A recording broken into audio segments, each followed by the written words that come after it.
आया है मुझे फिर याद वो जालिम गुजरा जमाना बचपन का हाय रे अकेले छोड़ के जाना और नाना बचपन का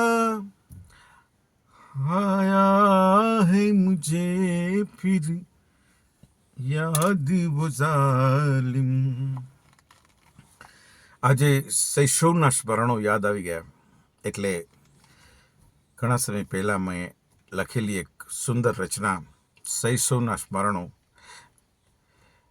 આજે આપ સૌની સમક્ષ રજૂ કરું છું, શેર કરું છું. આશા રાખું છું આપ સૌને પસંદ આવશે અને આપ સૌ પોતાના શૈશવના સ્મરણોમાં પાછા જશો.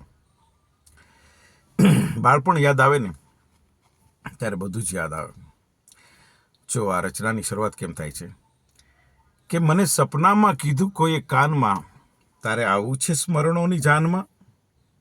મને સપનામાં કીધું કોઈએ કાનમાં તારે આવું છે સ્મરણોની જાનમાં. સ્મરણોની જાનમાં શું શું છે જો એની કડીથી શરૂઆત થાય છે કે સ્મરણોની જાનમાં છે શૈશવના ભેરું જેને કહેવાય પાકી ભાઈબંધી. પાકી ભાઈબંધી, પાકી ભાઈબંધી. ભાઈબંધી શબ્દ જો કેટલો વજનદાર શબ્દ છે. દોસ્તી, સખા, મિત્ર બધા વજનદાર શબ્દો છે. આજના આ જે ફ્રેન્ડ શબ્દ છે ને એના કરતાં તો ક્યાંય વજનદાર છે. ફ્રેન્ડ એટલે ફ્રેન્ડ તમે છૂટો પાડો FRIEND. FRI એટલે પોલીસ સ્ટેશનમાં થાય એ તો નહીં ને. અને END એટલે એન્ડ, ધી એન્ડ, પૂરું. એનીવે ફ્રેન્ડ તો ઘણા બધા હોય ફેસબુક ઉપર જેને આપણે ઓળખતા હોય, ન ઓળખતા હોય અને એ આપણને ન ઓળખતા હોય પણ ફ્રેન્ડ કહેવાય. એ ફ્રેન્ડ કંઈ કામના નહીં. આ તો શૈશવમાં જે જુદા પડી ગયેલા બધા ભેરુબંધ છે, ભાઈબંધ છે, એ યાદ આવે ને ત્યારે આમ પોરહ છૂટે મનમાં. સાંભળજો કે શૈશવની જાનમાં છે સ્મરણોની જાનમાં છે શૈશવના ભેરું જેને કહેવાય પાકી ભાઈબંધી. હરતા ને ફરતા જે ફાવે તે કરતા નહીં કોઈની અમને પાબંદી. કેટલું આઝાદ જીવન હતું એ વખત.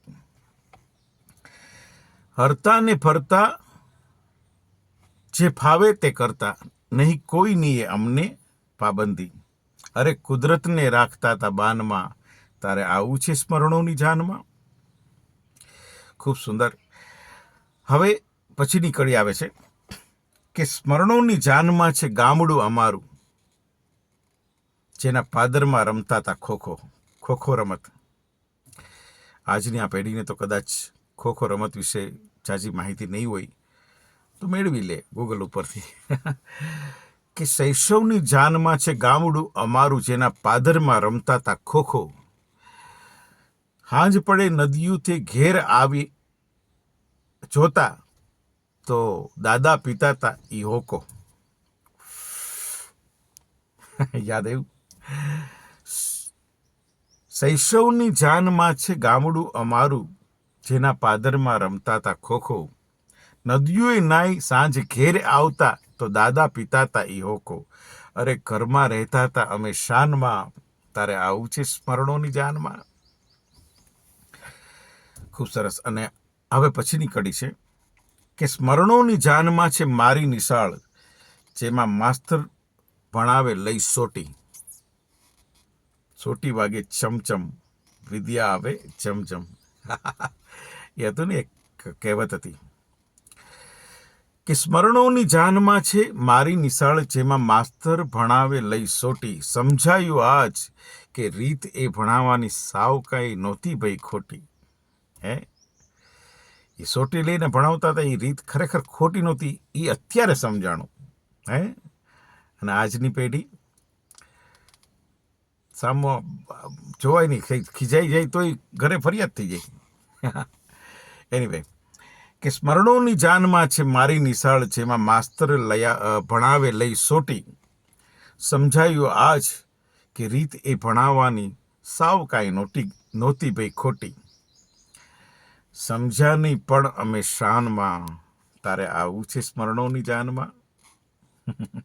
મને સપનામાં કીધું કોઈએ કાનમાં, તારે આવું છે સ્મરણોની જાનમાં. સ્મરણોની જાનમાં આપણે છીએ એવા. આપ સૌને મારી આ રચના પસંદ આવી હોય તો જરૂરથી મને કોમેન્ટમાં લખજો.